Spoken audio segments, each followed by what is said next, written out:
just about to say future, and I thought, hold on a minute, he's old enough. No, I'm still 35. Listen, at least you don't look 44, bro. You look like 24. You're good.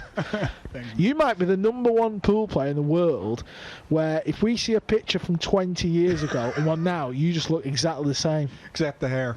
No, I think it's pretty similar, no? Pretty soon. Yeah, you start getting some wrinkles, and the recovery after a fun night out is a little bit slower. No, I think you're good. I think you're good, pal. I think you're just hanging on in there. Yeah. The working out helps. Just staying, trying to stay healthy. It's a bit overrated, though. I think that side of the game. People say, yeah, because of all the working out and the biking and stuff, you got more endurance. And I am really fit, but I disagree. Because I think it's all mental. You need that mental endurance. Well, I think it depends on how much pool you play as well. Exactly. You need to make table time, especially for this event. You got to put in a couple of days with 5-6 hours of table time, so you get used to those long grind sessions. You know, because you like here, Mark, for example, he's got to play the next 4 matches in a row. So if your mental condition is not there, you will get. You're going to have a date with the man and with the hammer, as we say. You're going to get tired. You don't want that to happen. But like the old-time legend of the game, Efren Reyes, for those who've seen him before, if Efren would have to run up some stairs, he would get an instant heart attack. I'm guaranteed. But he would outlast anybody if it comes down to mental fitness. He would be on the table for 10 hours and then he would be playing chess for another 5 hours, right? It was amazing. Yeah, the great Efren Reyes. He's about 65, 66 now or something. Still plays strong and all, by the way. Mid-60s. This is a big match for both guys. Alex just got off a loss. I think in his mind he had that match wrapped up. Had the initiative for good safety. Lost the game. Scratched. Billy came back and ran out. And now the momentum has totally changed. He's feeling like, what is Alex now? 1-1, 1 win, 1 loss. For him. It's a could have, should have story. Could have been 2-0, should have been 2-0. And Mark, on the other hand, started with a loss, and he just won his second match. And what do we see here, Carl? Can he sneak by this one?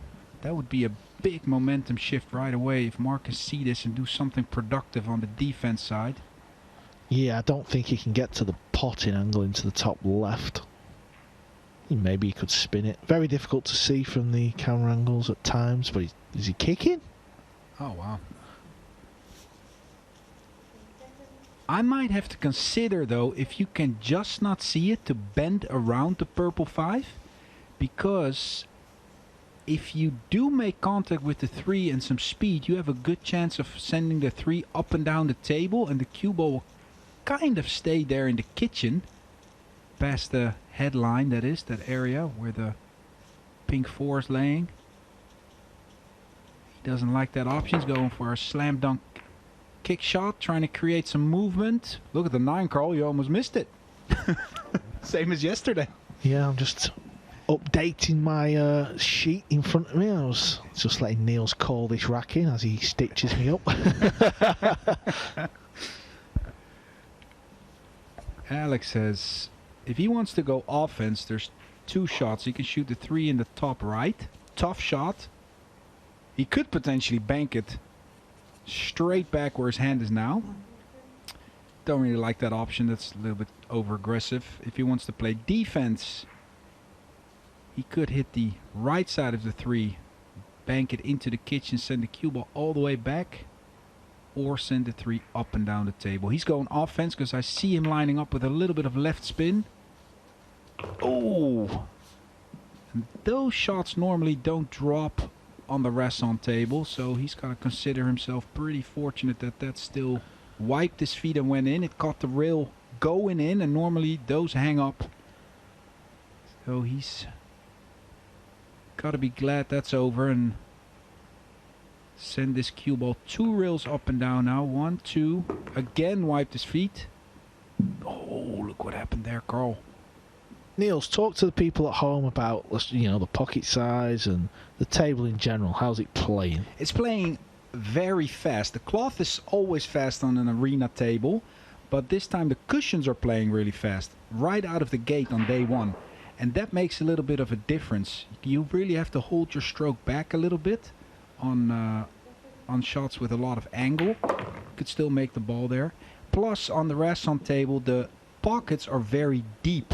In the beginning of the week, we also saw an example where Albin had a ball in the pocket and he tried to hit the rail first to make it, and he didn't even contact the ball. That's how deep the pockets are. You can see the top right corner there, and you see that opening where the slate ends. There's a whole lot of rail on the left of that. So if the ball is close there, it's actually very tricky. Yeah, so it's a shaky start from Kazakis. A couple of balls wobbled, but they fell in, and he takes this rack. Over on table 2, Billy Thorpe, who's having a wonderful day so far. He's leading Albin. It's still early doors. 1-0 to Billy. Albin's having a good hair day.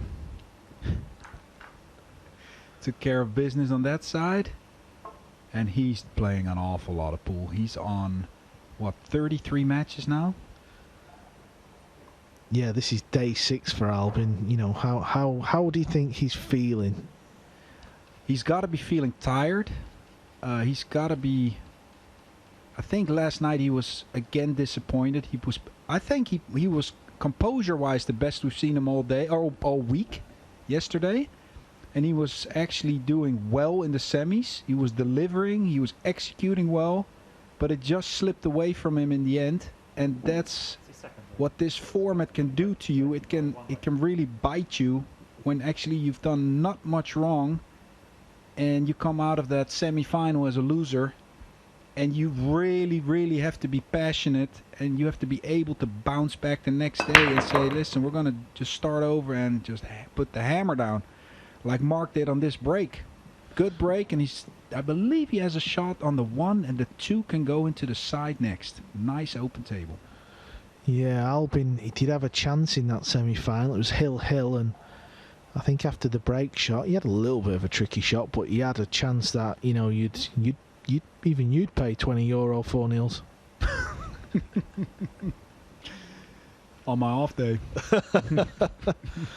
Yeah, that's the thing that's worrying. I mean, and of course, Roberto Gomez has played 3 loss 3, and look at the chance he had to qualify for the finals. Yeah, you said 3 balls to run out, but it was 1 ball in the end. Well, it was 1 ball in the end, yeah. That's a fair shout. On the line. Yeah.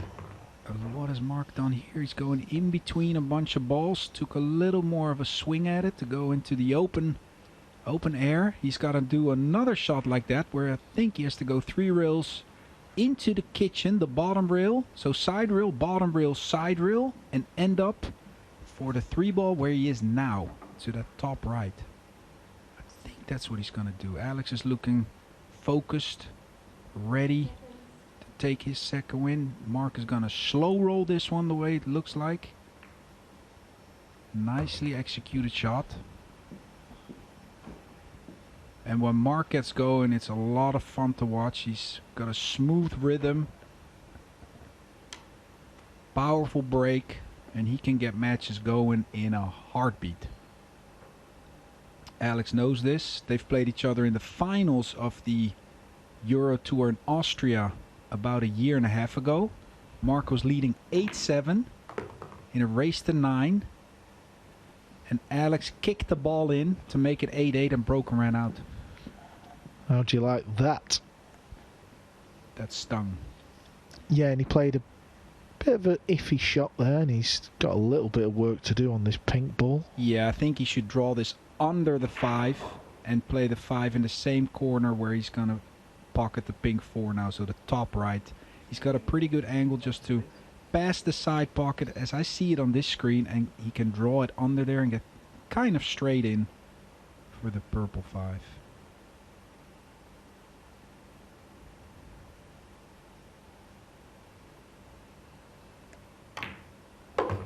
Playing more aggressive, going around the table. Not sure if that was the shot that was really there.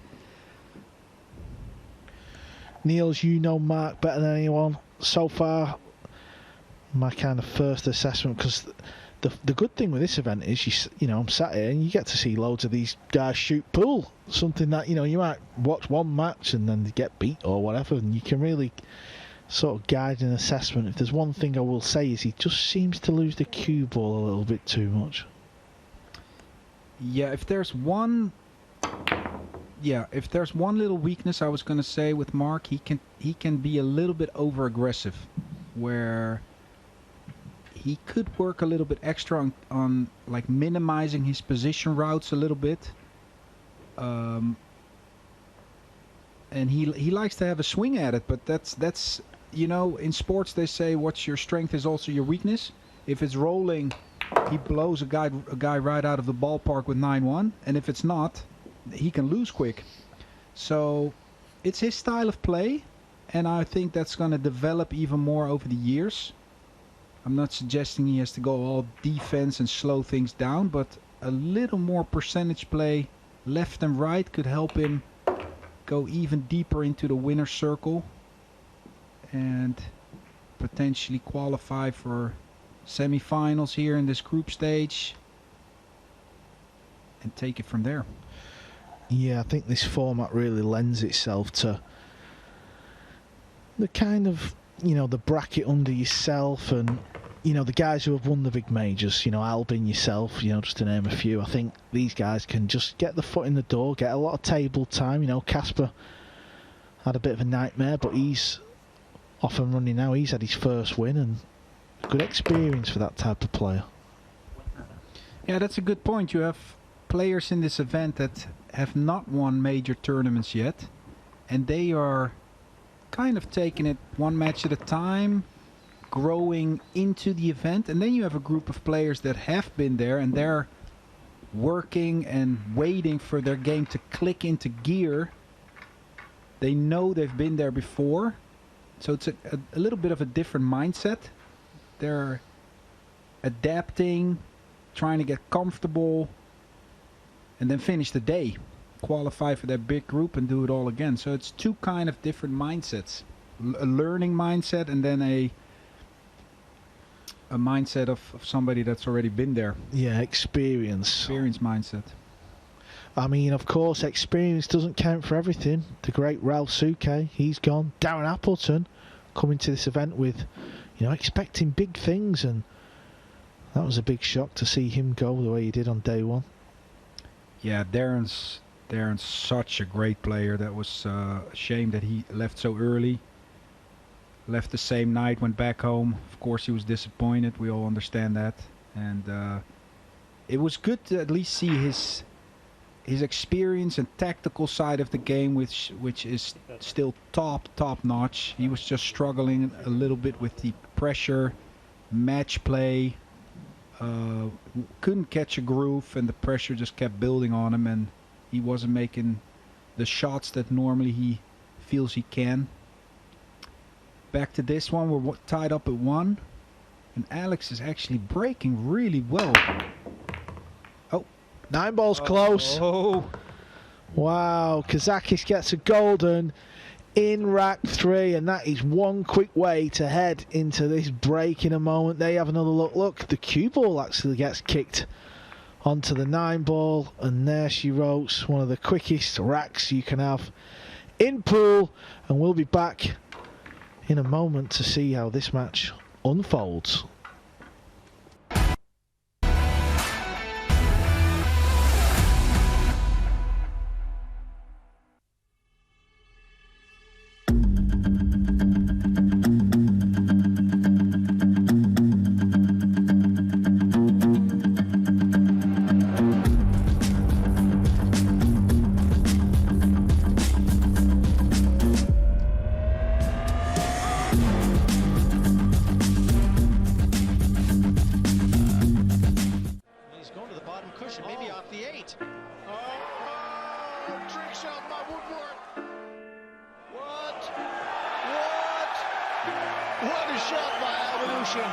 One thing's guaranteed, that shot will appear on plenty of highlight reels. Whoa, did he split the wicket? What a beautiful shot that was. What a beautiful execution. Look at this. Oh my gosh. Sometimes it's best if you get up to the table and just hit the ball.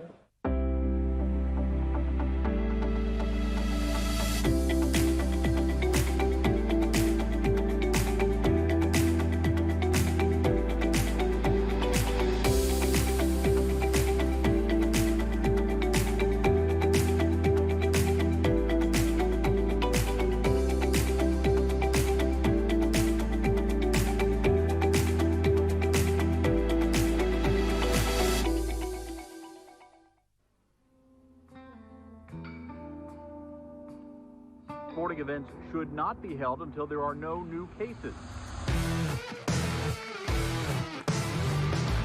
Well, that's right up there with the no crowd, but who needs them?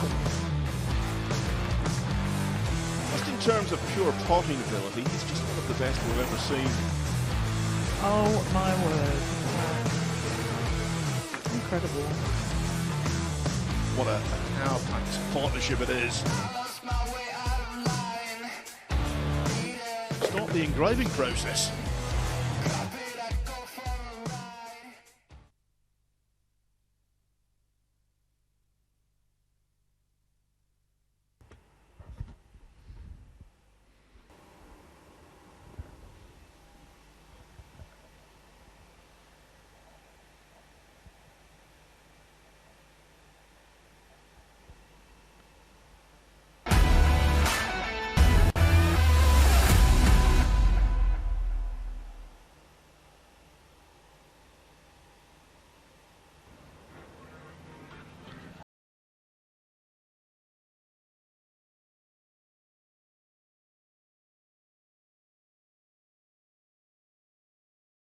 Bijsterbosch will be breaking in the 4th rack.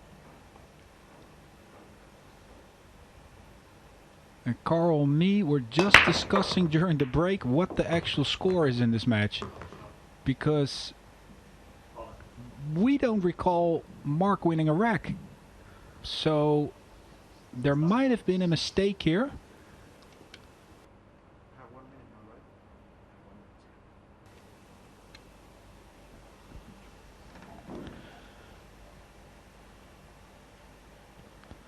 So Mark scratches on the break, which of course gives Kazakis ball in hand.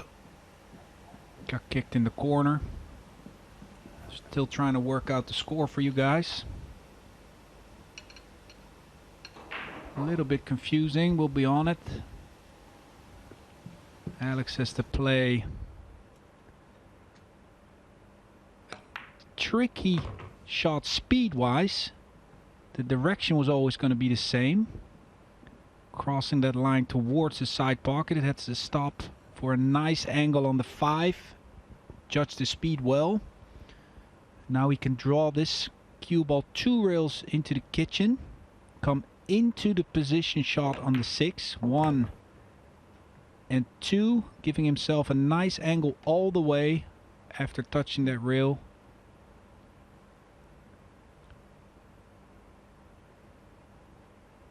Can just roll the ball on the side.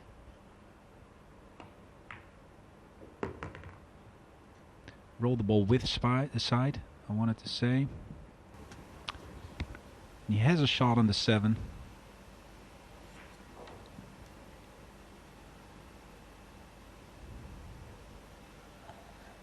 So there you see the scoreboard change. It is 3-0. Sorry for that mistake.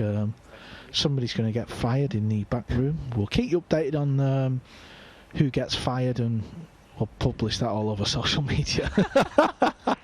Carl just went for a sprint out next door just to check what was going on. Listen, it's been a long week, but even me and Niels was thinking, has Mark won a rack yet? I'm not sure he's not. Yeah. So this is getting out of hand pretty quick, actually, in this game. Yeah, I think Niels has got some kind of secret control where he's playing with the scores for his fellow Dutchman.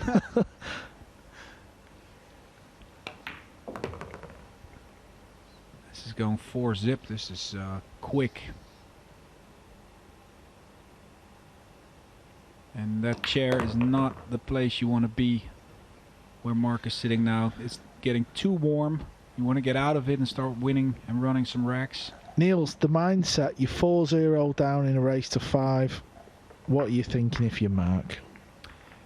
What you're thinking right now is, I hope Alex gets hooked on the brake, because he doesn't even have the brake. So basically, you're really up against it, because the corner ball's flying in. I think the odds of Marc winning this winning this match, in his mind, are very low. Basically, all you can do is hope for a chance, win that point, and then come with a hammer break yourself, run out. That's a must. Wow, Albin just made one. Yeah, you were talking. I was looking. It's a lovely shot. That will be on some kind of highlight reel all over the social media pages. You will see this. He kicked in a combination. I think it was offset combo and all. Yeah, he hit it really nice. But all Marc can do basically now is wait, be patient. If it goes 5-0, what has he done really there? He scratched on the brake and got kicked in. He could have run out there on 2-0, where he fell on that 8-ball and went for a bank, a little bit wild. Yeah, and he missed up another positional shot. So he's had a couple of chances actually. That's the race to 5. If that one mistake you make can be exaggerated so much, where it's like a 3-game gap with one error. And Alex desperately wants to close this out quick, get a lot of points on the board. Another good break. Look at that one. He's got good speed control, and I believe he can just squeeze by. Yeah, and the red 3-ball will just squeeze past this 4 that comes round the table. Look, if you just look at this pink ball still rolling, I think it just stops enough. So as long as he can get through to this, well, if he can, it's got to be chalked down as an opportunity to win the match.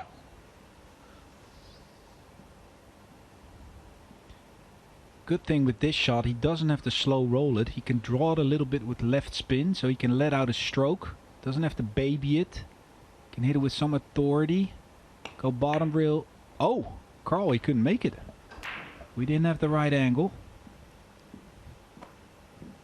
And can the 1 pass the 4? This looks like a very tight... If it can't, Niels, is there any value in playing it off the rail and then off the pink ball? And Ooh. You said he likes to push the boat out. Push the boat out. It's not a bad option actually, Carl. He's laying straight on for that angle. Hit the backside of the 4, and then the 1 could travel straight down the rail in the pocket. No, he's playing safe. He's sending the 1 towards the 3 and the cue ball behind the purple 5. Oh, he hit it thicker. Aye. Well, he must have got your message, and your message was to rein it in a little bit, so I think he should have pushed the boat out there, though. So I think he didn't see that shot. But the other safety might have been a little higher percentage, where the thinner hit would get the cue ball behind the 5 and the 7. Will Alex go for the bank? Looks like it. Yeah, this looks pretty good. Boom. Swoosh, nothing but net. He's made a lot of bank shots today as Kazakis. I think he's on something like 5 from 5 or something. Wow. You actually said yesterday it was banking a little bit short. Yeah. Tables are banking short, so you have to make adjustments on your aim. This is an interesting shot, though, because he'd like to get close to the 3. And it's not easy to get close to the 3. It's easy to get close to the side. Oof.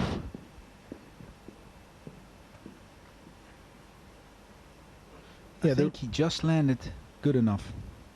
Yeah, the reason why I needed to get close, because it is tight past the 4, and if you leave distance, you can kind of bump it into the 4, can't you?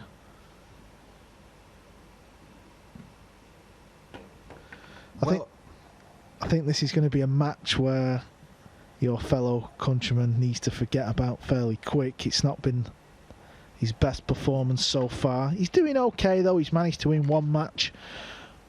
Early days. Yeah, early days in this group. Alex has played well and Marc has made 1 or 2 errors. So, because Alex is getting initiative after the break, holding initiative, those mistakes get magnified and it looks like he never had anything to say in the game.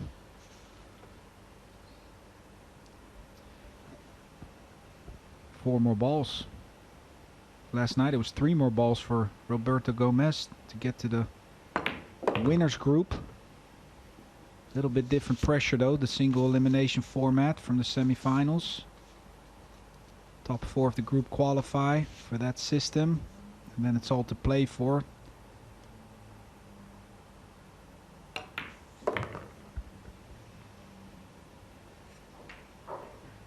Albin making it 3-3 on the other table, and Alex will just go off the side rail here and get straight in on the 9, and it's curtains.